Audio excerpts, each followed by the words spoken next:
All right, liftoff and the clock has started. Roger, 0G, and I feel fine. Capsule is turning around. Godspeed, John Glenn. I feel the liftoff. The clock has started. This is a new and strange environment at first, this suddenly finding yourself in orbit. We choose to go to the moon in this decade and do the other things, not because they are easy, but because they are hard. 3, 2, 1, 0. All engine running. Liftoff. Okay, we are live with Steve Agid, or Agid. I'm not really sure how to pronounce your name, sir. Yeah, it'll be Agid. Agid. Okay, Steve Agid. So, viewers, as you tune in tonight, when you do, Steve Agid and I are going to discuss his career history. I'll give you a quick background on him. He was with RCA GE, American Communications, McDonnell Douglas, Boeing, United Launch Alliance, and he currently works for Delaware North. And we're going to get right into the questions if you're ready, Steve. All set. Okay, so our guest worked multiple jobs in the space industry. So here we go with the question routine. So let's see here. What is your educational background?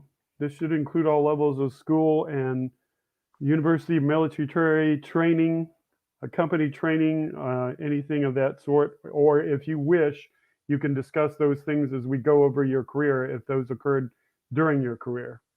Okay, well, we'll just make it easy. I grew up in New York. I graduated high school in 1969. Couldn't think of a better time to do that. The summer between high school and college is when we landed on the moon. I went to college here at the Florida Institute of Technology right here in Melbourne, much smaller school back then in 1969 than it is now. But I went there, got my degree in space sciences. And after that, my first job was with the RCA company and RCA spacecraft operations. My first job was as a spacecraft controller. Our job was to keep our constellation of 7 RCA communications satellites. They're the ones that transmit data, television programs, things like the Showtime network. Today, it would be things like, I don't know, and every one of the broadcast channels that you pretty much get, NBC, NASA data. So it was a great way to keep track of everything. So I was a flight controller there, a spacecraft controller there. For several years. After that, I became an orbital analyst, an orbital and spacecraft analyst. My job then was to plan maneuvers of those synchronous orbit satellites, make sure those satellites are in their right positions. For those folks that have a satellite TV, you notice once your antenna is set up, you don't have to move it at all. Well, that's not by magic. That's because we keep those satellites in the same place. In order to do that, we have to fire thrusters on board to move those satellites continuously.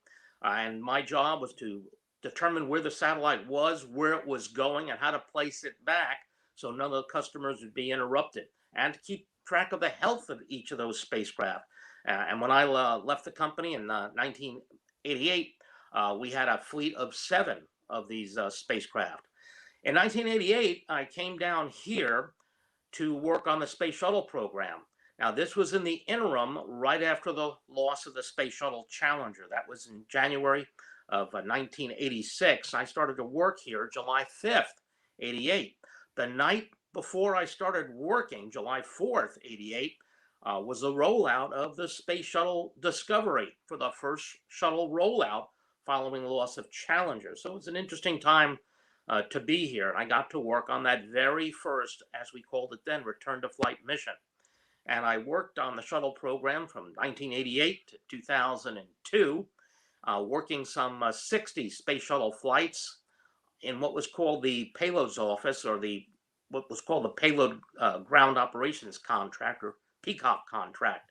And our job was to test and check out the spacecraft, wherever that spacecraft was, from the time it was here till the time it was on the pad and ready for launch, all the way down to the countdown. Make sure that spacecraft operating perfectly.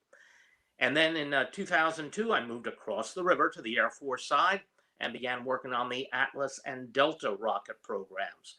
And throughout that time, we had to take a lot of different courses at the Space Center, everything from your safety courses to learning more about each of those different spacecraft we were going to fly. So I know that answered kind of two of your questions, educational background and also part of my work experience background. Right. And I'm going to throw a question that I didn't put on the prepared list at you. I recognize your voice, and I don't think it's from way back. I think I've heard your voice on a broadcast related to a launch. Is that true? Yes, that is definitely true. One of the things that's a lot of fun now, I've been working for 5 years with the Delaware North Company, the folks that operate the visitor center. And it's a wonderful thing that I retired, and I did the retirement thing for about 12 days. And I got hired by Delaware North. And every once in a while, someone, Ken, will ask the same question. I think my favorite time is we had a guest from France that said, gee, that voice sounds familiar. I just think of myself as having a very normal voice. Well, folks, from 2004 to 2016, I either did the launch countdown or the flight, as we would call it, the plus count or the flight commentary for Delta and Atlas. So I was the 3-2-1 guy, or the fellow that was telling you what the speed of the rocket was and how it was performing. And I did that for 60 different flights. That's really cool. Did you demonstrate an early interest in this line of employment, something related to it? Well, that's a great question too, because not many people, and it's funny, in our family, both my wife and I and our daughter all knew what we wanted to do very, very early in life. For me, it was very simple. I always liked those space TV shows. And the day after Sputnik was launched, my dad, probably the first memory I have, told me about the launch of Sputnik. And he said that I was very unimpressed, which sounded incredible to him because, I always watched all of these space shows. And he mentioned that this satellite was circling the Earth. And I said, well, Commander Cody has gone here and there, and Space Ranger has done this and that. And he looked down at me and says, no, Stephen, this isn't for TV. This is for real. And that's when I decided, I think this is what I want to get into. And I was at the ripe old age of 5. And so there was never any doubt. I still have my high school yearbook, and a lot of comments in there from a lot of my classmates wishing me good luck in the space program, because I think everybody knew where I was going, and I was sure hoping to do that. And one of the more challenging things is I grew up in New York. And again, if you grew up down here and you were going to go in the space program, that's not too much of a stretch. You grew up in New York City, you don't get to see very many rocket launches. Mm-hmm. So we can skip over the military question, and we did your title and responsibilities. And I didn't really touch on this yet. What facilities did you work in your career? Because I know that you not only worked on rockets, but you also did something behind the scenes on payloads, testing things of that sort. What were those things? Yeah, starting with RCA. RCA, our job was called a TT&C station, a telemetry tracking and control station. Our job was to operate the spacecraft. So it was in a pretty remote area, northern New Jersey and Sussex County. And there at that facility, we would actually command the spacecraft to do the maneuvers, plan the maneuvers, say which thrusters had to be fired, how long they had to be fired, make sure the health of the spacecraft is working. All of the different systems got constant updates on our telemetry. When we needed to move the spacecraft, we had to fix something from the ground. Anything we had to do was done from that facility. About an hour and a half or so away was where we actually assembled the spacecraft. We didn't go there all that often, just sometimes just as a familiarization, but that was what's called RCA Astroelectronics. They built these RCA SATCOM satellites. Now, that was in New Jersey. Down here at the Kennedy Space Center area, when I worked on the Shuttle program, one of the great things about being in a payloads office is your responsibility was the payload, whatever was coming down the line. So the spacecraft is going to be coming down here. My responsibility was to watch that spacecraft from the time it got here to the time it was launched. And our job in this office is no matter where the spacecraft was, we would pretty much keep an eye on it. We would do some testing beforehand. We had equipment here called CITE, C-I-T-E, Cargo Integrated Test Equipment. It didn't look like the space shuttle. It acted like the space shuttle. What you'd do is you'd put the spacecraft, for example, let's say the Hubble Space Telescope, you'd put it in there. Mechanically, it looked like the space shuttle. Electrically, it looked like the space shuttle. Photography-wise, it didn't look anything like the space shuttle. But the spacecraft itself would look like it was actually in the space shuttle itself. We can do everything that we'd be able to do in the space shuttle for test. And what we did, the key test was something called the IVT, the Interface Verification Test. Every single connection would have to be tested. We would command it just like it would be commanded by the astronauts. Sometimes the astronauts were here for those tests, sometimes they weren't. When they weren't here, I was one of the fellows that was able to do that testing. They were called MS-1 for Mission Specialist 1, which is the same title the crew member gets when he's on orbit. Now, we would take the spacecraft from facility to facility. We'd make those tests correct. Then we would do communications tests end to end throughout the whole NASA network. Not only are we getting the data, but the data is being shipped to all the different stations. If everything is good, that's great. Most of the time, there was always a slip up in something. Okay, this is where you fix it until it's right. When it's right, you take it out of this fake orbiter called SITE, and you move it out to the launch pad, put it into the real orbiter. And that test ought to go perfect, because anything that can go wrong should have gone wrong when we put it into this test equipment. And if all goes well, and we would get much more errors in SITE than we'd actually get in the spacecraft in the orbiter itself. So we went through the whole thing twice. We would be there for the countdown rehearsals, and on launch day, we'd be there. Our console for the Payloads group was called C1, which means we were in the front row, left-hand side. And that was the front row on the ground floor. There were 3 elevated levels. The launch director is on the top level. We were on the ground floor, first row, left-hand side, C1, console 1. That's where our payload folks were. Okay. And for the Delta program across the river in the electrical group, our job, again, the same thing, checking out the launch pad, making sure the pad is working correctly.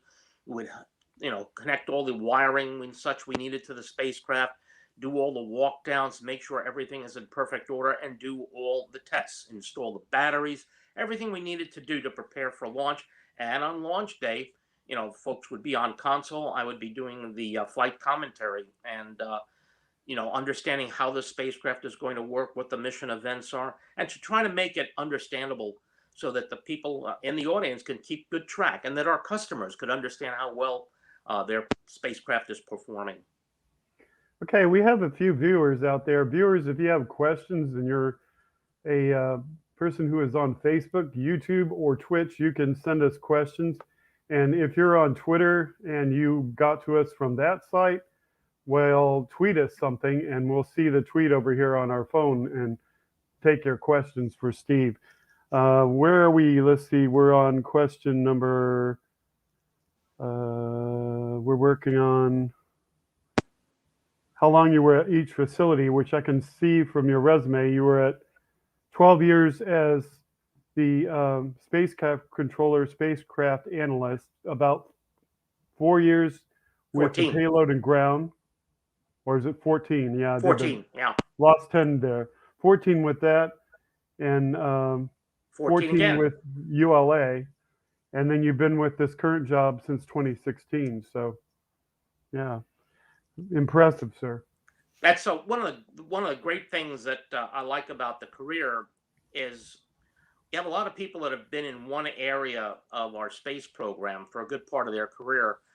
I've been equal amounts in commercial space, which is what RCA was, cruise spacecraft, which was the space shuttle, and rockets, and almost equal amount of time, 12, 14, and 14. So I have a kind of a taste for each of the different parts of the space program, which a lot of people don't have.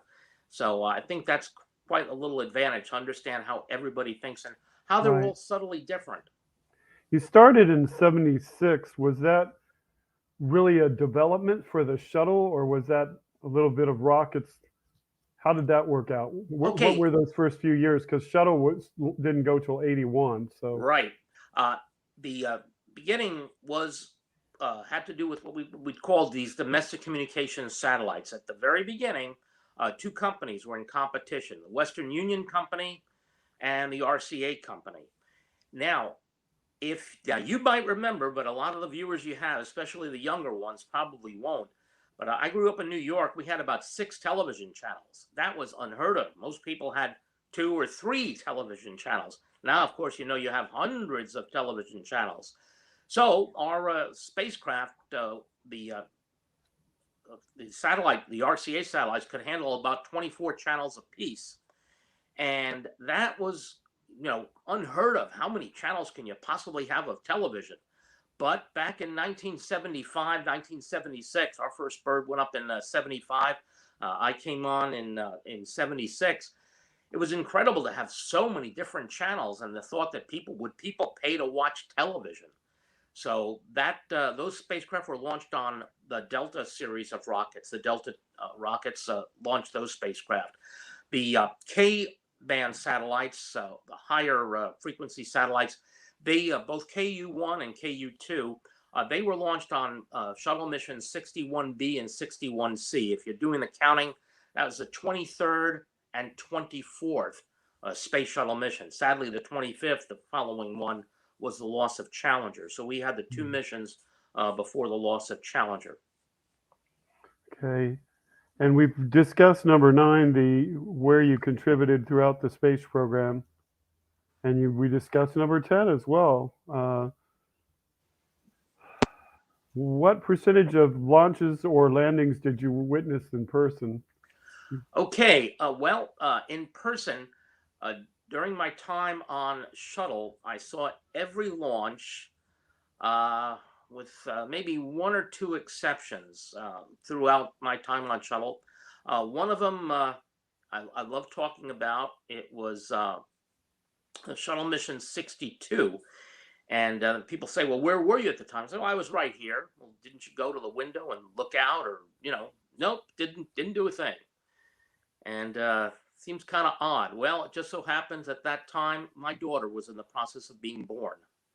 So that was that. So I stayed in the hospital for that. But other than that, I've seen almost all the shuttle missions after 26, which is when I started over here. And as far as landing goes, I know you talked about that before.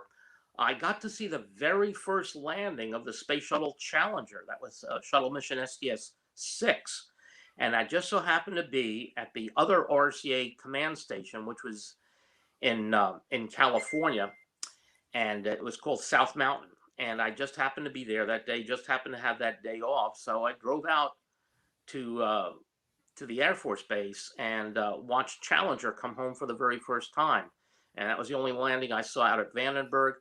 We would see the shuttle, like most folks, overhead. I went out to the runway a few times if it was convenient to do that, to watch it. Most of the time when they were landing on runway 33, it would pass over the operations and checkout building, and we'd see it coming right over. A few of the landings, I did go out to the runway, but that was more the exception. I have a question from the audience. This Sure. question comes from Ed. Ed is our resident question asker. Okay. And my sponsor that kind of got me started in the groups for the individuals who used to work in the space program. What would you like to tell a young person that aspires to be in the aerospace industry, he asks. Okay, well, that's one of my absolute favorite questions.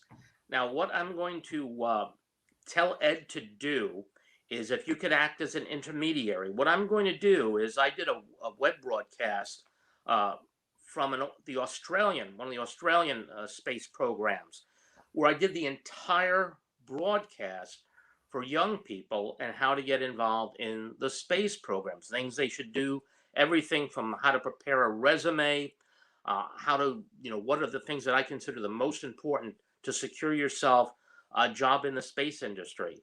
So the that would probably be the best way I can do that, because that was a fairly long broadcast, and I'll be glad to furnish that information to you, Ken, if you can furnish it to that viewer.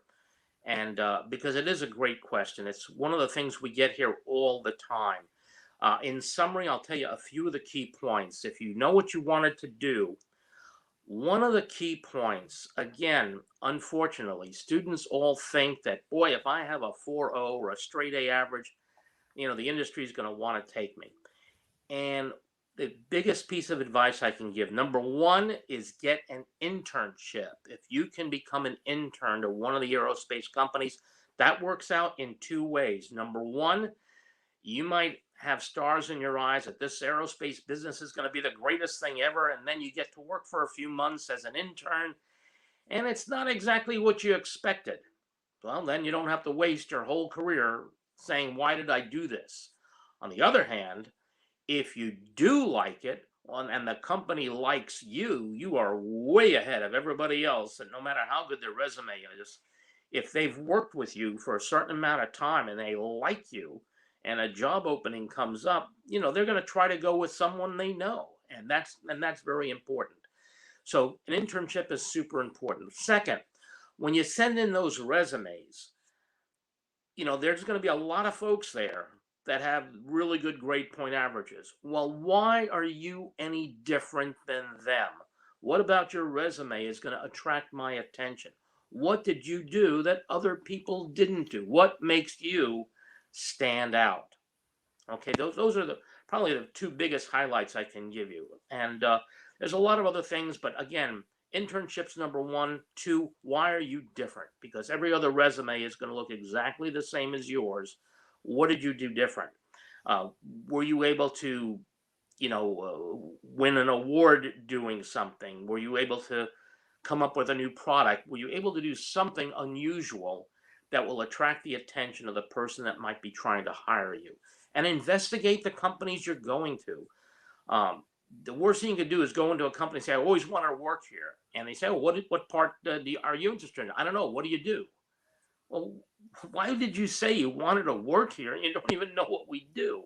So, you have to prepare yourself. You have X amount of time to make that good impression. You want to go in prepared.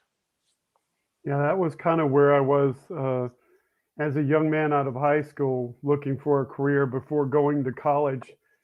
Ironically, trying to get a job in radio because I loved radio. And they would ask for a demo tape. And I had no idea what to put on the demo tape. And so Perfect I didn't example, move anywhere forward with it. Yeah, I mean, going in radio without a demo tape, they just assume it's like being a model. Oh, let me see your portfolio. What's a portfolio? Okay, I know that you're not really all that serious about it, or you're just not familiar with it. The guy kind of told me, he said, you'd be here, you'd be an engineer, but you'd also sort of be an on-air personality if they needed one. So you had to be able to do that too. Your engineering job, you didn't do all of that much. So. No, but I mean, that's, in a lot of these small broadcast stations, one-man, two-man operations, you have to be a jack of all trades. You had to be, quick on your feet. You had to be able to repair small things, and radio especially. It was actually funny. He interviewed me 2 times and gave me 2 opportunities. And the funny thing is, he had to run and do something get them back on air both times. Well, that's the problem with being live. It is what it is, and the worst enemy, as you know, is dead air. Dead air on the radio. People at home don't hear anything. They think something's wrong with their radio set. And there's no way to explain it. Do you want to leave your radio career to the end of the program here, or do you want to discuss that now? Because the next question is actually about interfacing with visitors, something you do tremendously in your current job. Well, it's funny. This is a kind of a cute story. I think your listeners get enjoyment out of hearing. In 1973. In April 73, I got my first job out here. And it was, just part-time for the Easter rush period with TWA. Now, TWA does the job that Delaware North does now. They had TWA services, and they ran national parks and things like Delaware North does now. So I got the job to do what I'm essentially doing now. And I got to work here 1 month before the last Saturn V left the pad. So I can honestly say I had a paying job out here, and the last moon rocket was still on the launch pad. It wasn't going to the moon, but it was a moon rocket. And then, all these years later, I'm working for the same company again, and or at least I should say doing the same job again, and working with guests. And one of the great things about that is you get to really understand the heartbeat of America. People come here from all over the world. And because of that, you are the representatives. You're trying to explain this. And for many people, you go to Disney, you know what to expect. You go to SeaWorld, you know what to expect. People come to the Space Center, they have no idea what to expect. And you're trying to explain some complicated things in the simplest way possible, make it an enjoyable and educational and a fun experience for the whole family. And one of the things we're trained to do is if we're working with kids, well, you speak to the kids. If you're working with adults, then you could be working with engineers. Recently, there's a medical group in Melbourne that I took away for a tour. Well, you spoke to these doctors a lot differently than you speak to kids in the third grade. So we work on every level. And I was fortunate that when I worked for the Boeing company and United Launch Alliance, if there was some kind of special public relations type event, they would usually go and find me because I just was very at ease doing this. And usually when you say an engineer, that's usually the last guy you want to have in a public relations outfit. But having spent all this time learning about the space program and trying to answer a lot of questions from the general public, and we get questions, really off the wall type questions, to be able to talk to people, not to get upset, and explain things over and over again if it doesn't work out, and to let them have a fun day and a good experience. So when they leave, they have a very favorable view of what we're trying to do out here. Mm-hmm. So I had another question from Ed, and he asks, in your 3 areas of tenure we spoke of, would you say you experienced a teamwork and or family atmosphere, and why or why not? I'm afraid you're going to have to repeat that one again. That was kind of crunched out. Oh, did the microphone get messed up? Yeah.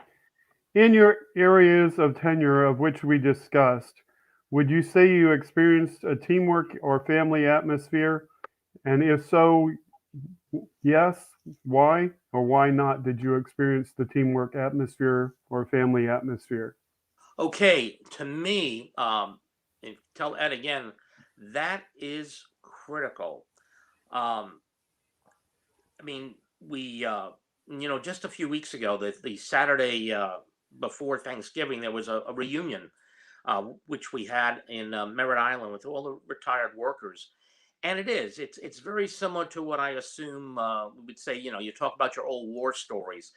The teamwork thing is very, very important. And what Ed might not realize, or some of the other people might not realize, is that teamwork is not just the office teamwork with you and your little coworker that you're sitting next to. After a while, after you're working with people for a while in different groups in that company, even your counterparts. When I was on Shuttle, we had a NASA counterpart. You'd work day to day with that guy. In fact, you work with that person more than another coworker in your group because you'd be assigned to a certain mission. That NASA guy was going to be working with you on that mission. You'd be talking things over, trying to work things out.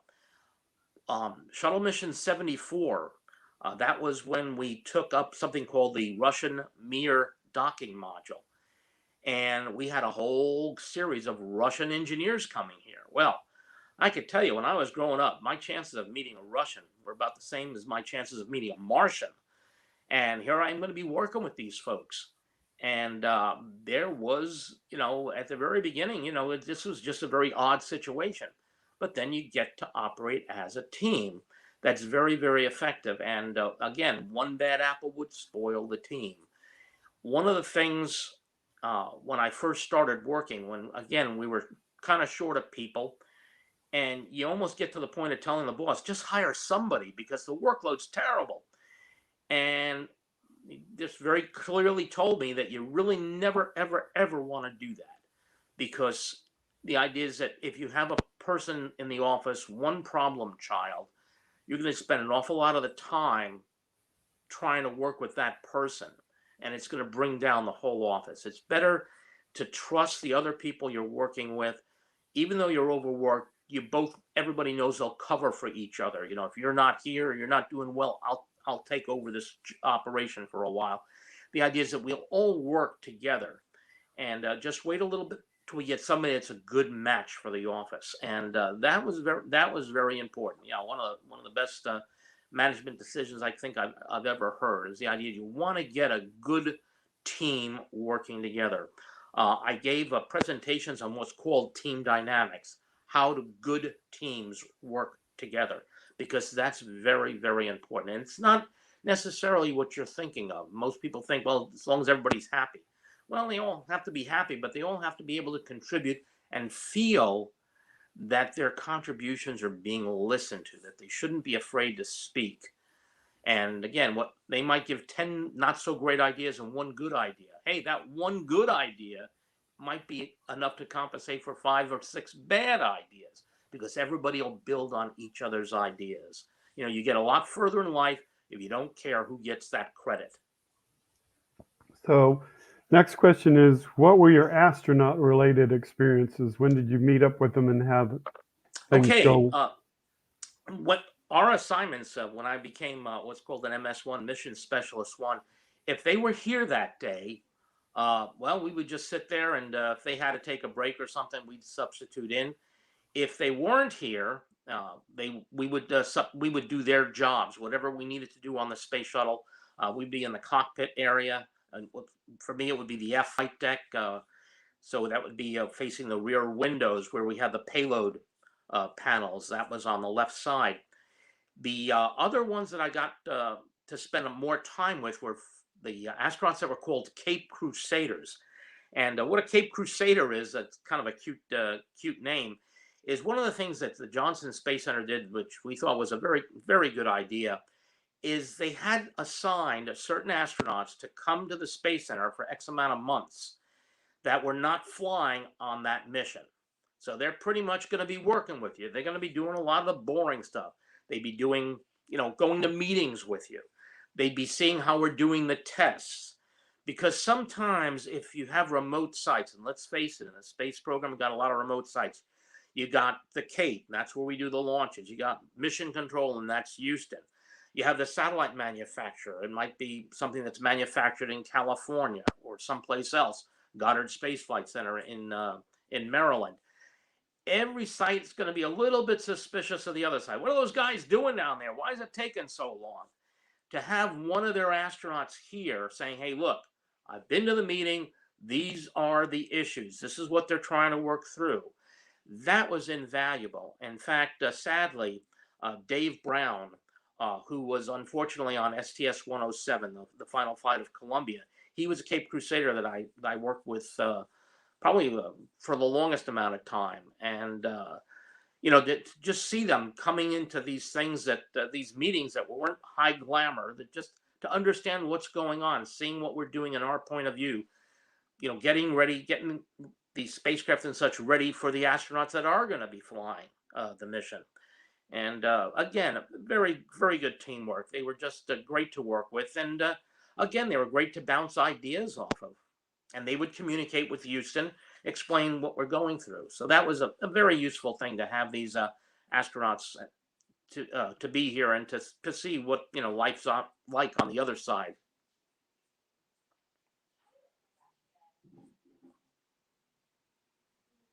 Microphone off. Okay. Do you have a favorite memento you would like to share with our audience? I got a whole lot of mementos. In fact, my wife will sadly tell you I have more than enough mementos. There's a lot of them that are very, very special to me. One poignant one, very special, is that for STS-107, again, that was a final flight of Columbia. I worked with that crew before the launch. They were supposed to be launching in August The Congress said that we were going to do something called Core Complete on the International Space Station.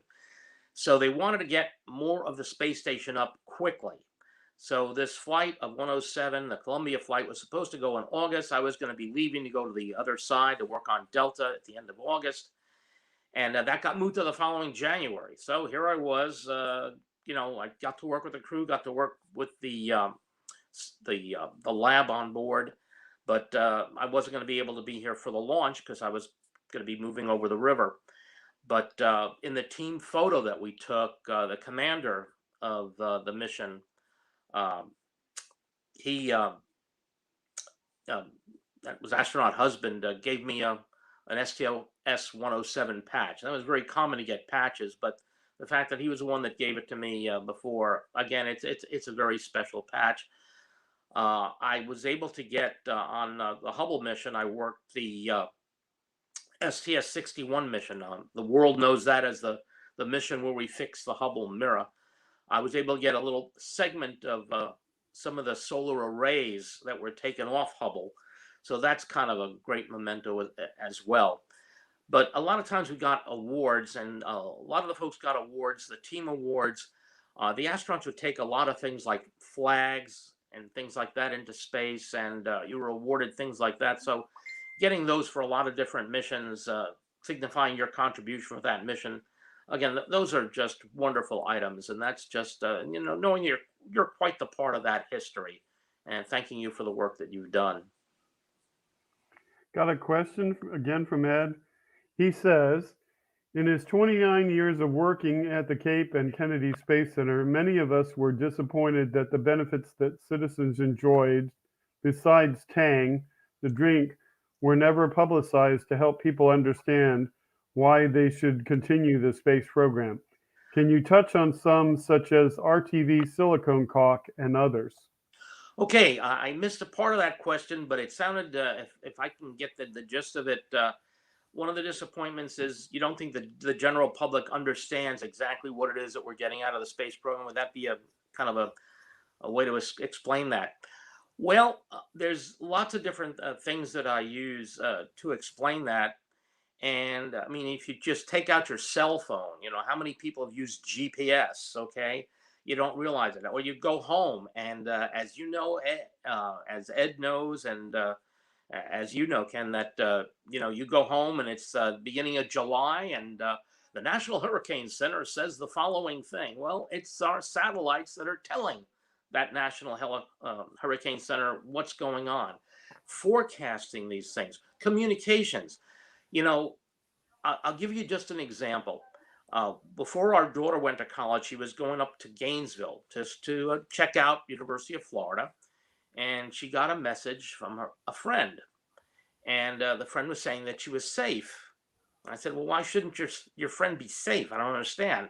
Well, she just landed. Oh, where did she land? Oh, she landed in Paris. So here we are on the way to Gainesville. We're getting a message from Paris. Kids talking between each other. Trust me, you know that, Ken. When you were a kid, you probably didn't get messages like that. This just did not happen. The problem with the space program is what we call ubiquitous. It is so everywhere. How many TV channels do you have? Where are those TV channels coming from? The GPS networks, little things like, if you're a mechanic, you've heard of WD-40. Oh yeah, it's been around forever. Well, no, it hasn't been around forever. It's been around since the late 50s. It was a problem with the Atlas missile.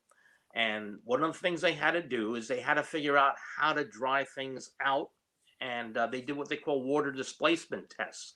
Well, the 40th one of these tests worked. So water displacement test 40 became WD-40. And there you have it. Everybody's heard of that. Well, it was not meant for you in your tool shed. It was made for the Atlas rocket. But there's so many things, the medical examples that you have, surgeries that are done now by robots and machines, manipulator systems. If you look at the computer industry, one of the things that I mentioned is if you look back in history, not that far back, when President Clinton went into office on January 20th, 1993, there were 50 sites on the World Wide Web, 50. Think of how that has exploded. So the technology, the size of computer chips, for those folks that are interested and want to see what we were dealing with, we have a tour that we hope to be starting up again soon, where we go to the older parts of our Kennedy Space Center, across the river to the Air Force side, or now the Space Force side. And we'll show you some of those big computers of the late 1950s, early 1960s, showing this is what we had to work with until we were able to make things smaller. So one of the big problems is that space has integrated itself so much into our society, so much into what we do and see, that we forget that these things had to be developed. So if you look at a broadcast made on TV 50 years ago or 60 years ago, they used to put a little crawler at the bottom of the screen, live by satellite. You don't even see that anymore. It's just taken for granted that we're going to have satellite coverage and instant coverage of anything, anywhere in the world.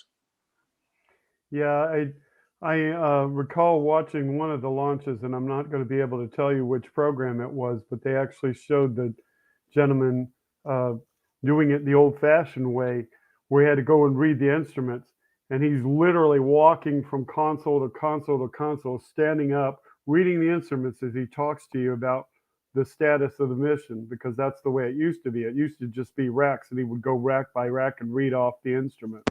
Well, I hope I'm not going to really date myself. The first launch commentary I did was in August in 2004, and sadly, it's still on the internet. And we had about 100 strip chart displays, and I would just walk from chart to chart, looking at that raw information. So, yeah, but that's now almost 20 years ago. But yeah, but that's the case. That's exactly the case. How we've been able to change all of that now. Now I have a big display screen. I can look at everything. Okay, the next question on the list of questions: if you could, would you pursue space travel? Ooh. Well, like I said, I would. I don't know if I'd be acceptable to do that right now, but I mean, I would like to try that. I mean, I don't know if if it would be one of those William Shatner things. I think that would be great. Of course, that would probably entail a very long discussion with my wife and family. But yeah, would I like to try it?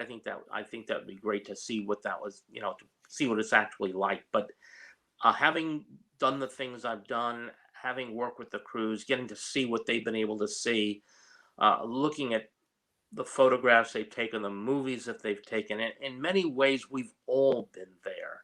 It's not as good as being there yourself, but they've done everything they can to bring this to the public the best way that they can.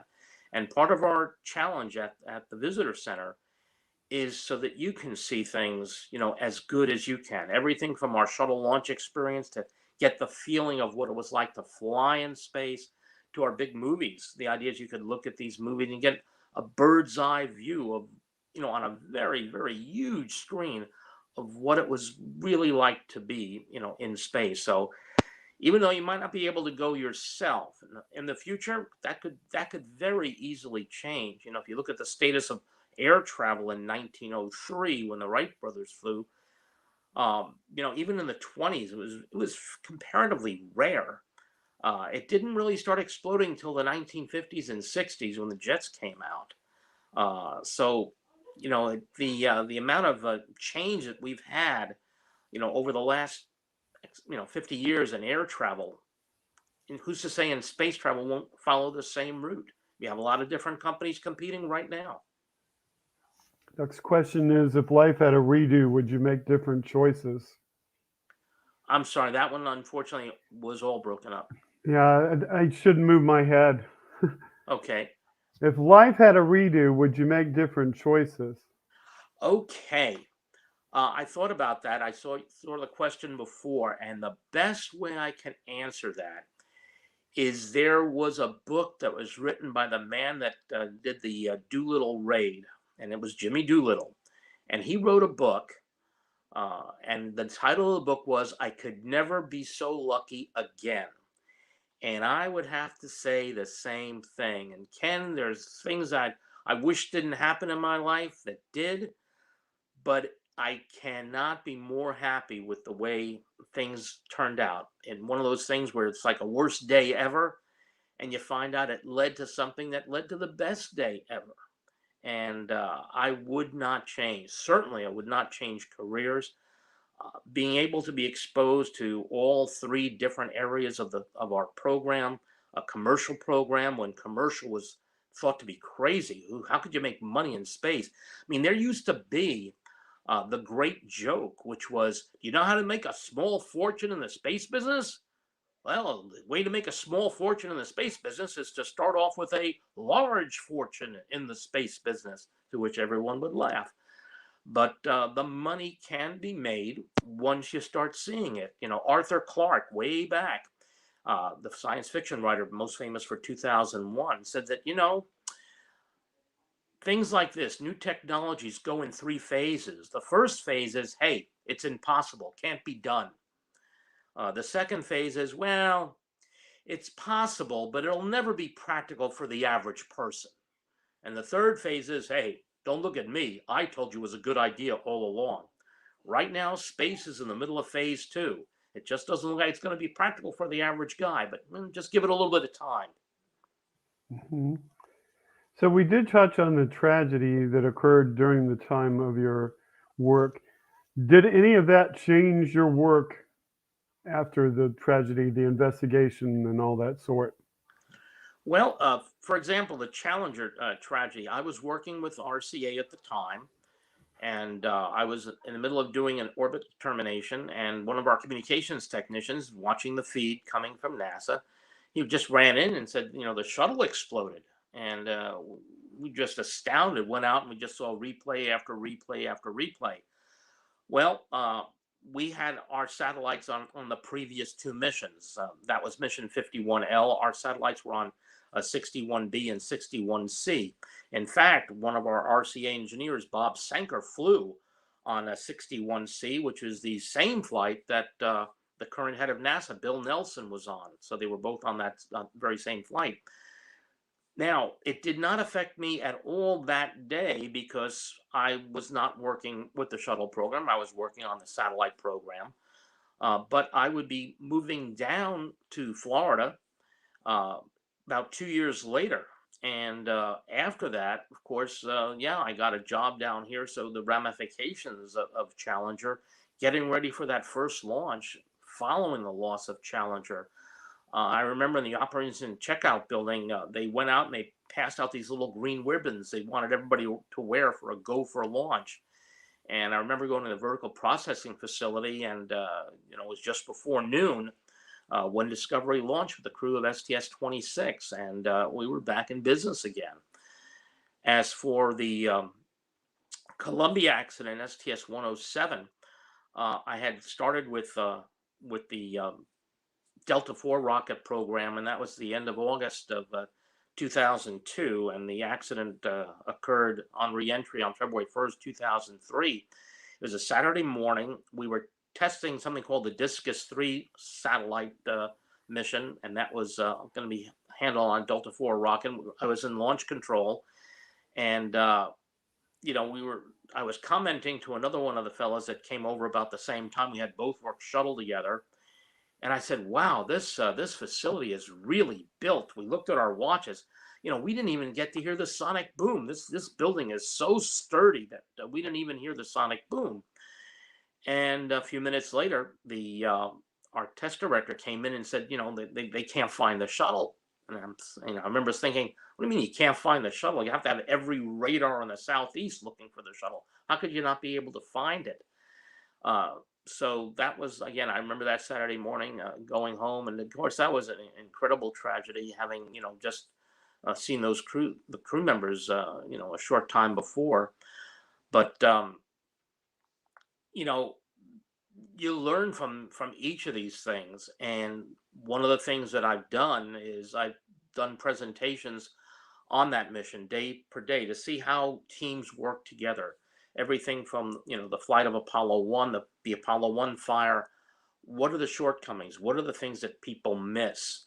Not to point fingers, because that doesn't do anything. It's to look for patterns and stuff, and how do you fix those patterns? be able to feel that you're in an environment where people are not afraid to talk to each other, that people are not afraid to come up with ideas, that people are not afraid of being put down. You know, the idea is that you want to be, as Gene Kranz said, you want to be tough and competent. You want to feel confident in your people. You want to feel that they really have your back, and to try to avoid having these things happen again. So that's the biggest takeaway from that is how do we learn from that to move on? Because the program is much too important. You would never ever consider this in air travel. If you have an airplane accident, you'd never say, "Well, that's it for the flight. You're not going to have airplanes anymore." Well, it's the same thing. You want to make it as absolutely safe as possible, and you don't want to ignore anything. And that's why you're supposed to have really good people that are paying attention to those details. And you work things out. And you don't hide things, and you don't gloss over them. Yeah. So our final question on the list, what do you want to tell the audience about your job or your experiences or perhaps your retirement goals that we've not talked about? I'm afraid I didn't get any of that. The microphone must be moving. Let's see. And I always get backwards here with the motion. So do I have the microphone? Yeah, I got the microphone. Okay, just heard you say I've got the microphone, but that's the last thing I've heard. What do you want to tell the audience about your job or your experiences or perhaps your retirement goals that we have not talked about? Okay. I'm like I said, I could not be happier in the position I'm doing right now. It's a lot of the fun. I see Atlantis all the time, getting to talk to people about what I really enjoy talking to people about, explaining the experiences, explaining the values of the program, looking at people see these things. One of the things I talk to the guests about all the time, because I'll see their eyes open up. I said, if you're going to one of the theme parks, as you're waiting for the ride, you're thinking about what you saw on the news this morning. You're thinking about politics. You're thinking about this problem and that problem. We find when people come here, they are so totally distracted from normal life. They're seeing wonders. They're seeing the best of what people can be. And I usually end up by saying, this is what the world looks like when everybody plays nice. And I'll explain to all the different groups that I've worked with. I've worked with the Russians for a long period of time. I worked with the Germans. I worked with the Japanese. I worked with the Israelis on various different missions. I worked with the Italians on a mission. So you work with people from all over the world. And these are the best of the best. And when you come here and you're used to over a lifetime working and only working with the best of the best, the representatives are representing their country to send their spacecraft into space and wanting to work together to make sure this thing works. It's you just tend to think that's the way the world always works. And you think back to that Robert Kennedy saying that some people see things the way they are and say, why? I dream things that never were, and ask why not. And when I see these things, I'm constantly saying, how can we do that here? And you don't see that in the rest of the world. Don't people realize we're all looking to make the whole thing work? We have arguments, we have discussions, we think this way is better, as that way is better.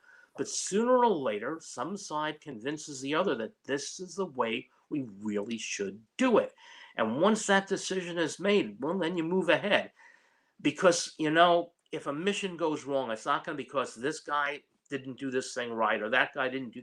We win or we lose. That's it. No one's going to care it was this guy or it was that guy that did it.